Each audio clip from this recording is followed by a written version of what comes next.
Okay, we're finding the solutions to absolute value equations. Let's say we had 4 times the absolute value of negative 18. So let's take a look at this.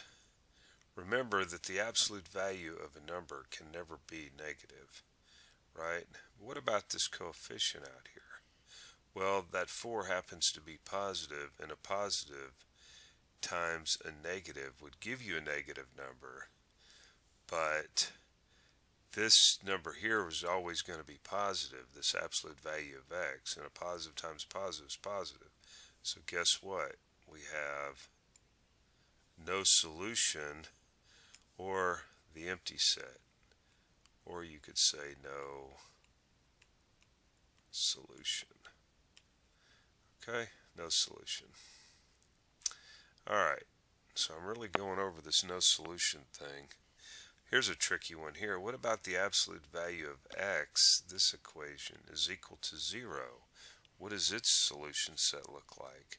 Well, the only thing you can plug into 0 is, plug into the absolute value is 0, but we should go through these motions. Go through the procedures that we would normally do. So we drop the absolute value signs, we set it equal to whatever's over here on the right, and then we do it again, drop the absolute value signs, except this time make the right hand side negative. And of course this is like negative 1 times 0, which is just 0, right? That looks like 10, but it's not. It's negative 1 times 0, 0. So what's our solution set looking like here? Well, it looks like 0 is the only thing that's in our solution set.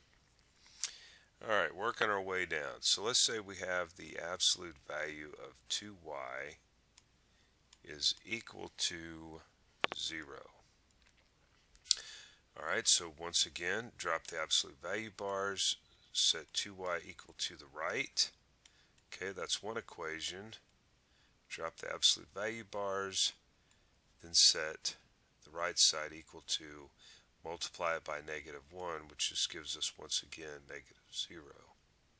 So solving this equation, first one, we're going to bring the 2 diagonally down below the 0, but 0 over 2 is 0, so we end up with y is equal to 0. And then in this particular one here, once again, y is equal to 0.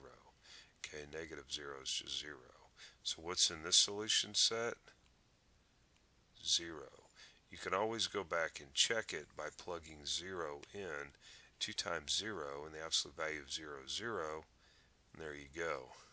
Okay. Let's see.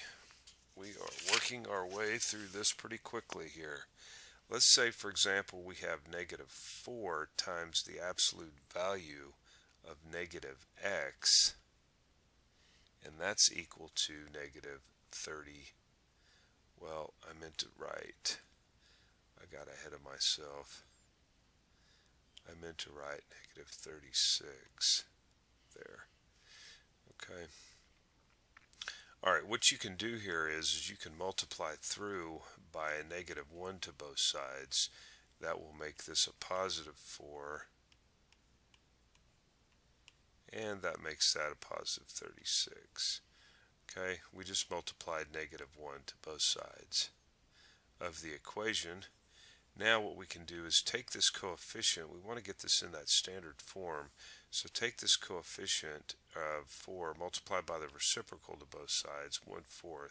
So we end up with is equal to 36 over 4. And that, of course, reduces down to 9.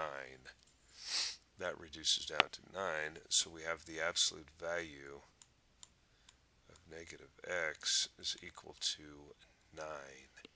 Now what do? Well, we do what we always do. We can drop the absolute value bars. Okay, and that makes that, dropping the absolute value bars, makes that negative x is equal to 9. And then we write our other equation. negative x is equal to, now remember we multiply this right side by negative 1, that becomes negative 9. Now solving for x over here in the left, we have x is equal to negative 9, just multiplying both sides by negative 1, and then we do that again over here on the right hand side, multiplying both sides by a negative 1 because we want to get a coefficient here that's just 1. So that becomes 9. So we could say then in our solution set is 9, negative 9. It doesn't matter what order we write those numbers in solution set. We can always come up here and plug the number in, and let's check it. Well, the absolute value of negative 9, plugging this 9 in here, is going to be 9, and 9 times negative 4 is negative 36. And then plugging negative 9 in here for x, you have a negative times a negative 9 is a positive 9, and that positive 9 times the negative 4 gives us negative 36. Okay, so pretty simple. All right, see you in the next video. We're going to be working quite a few more problems.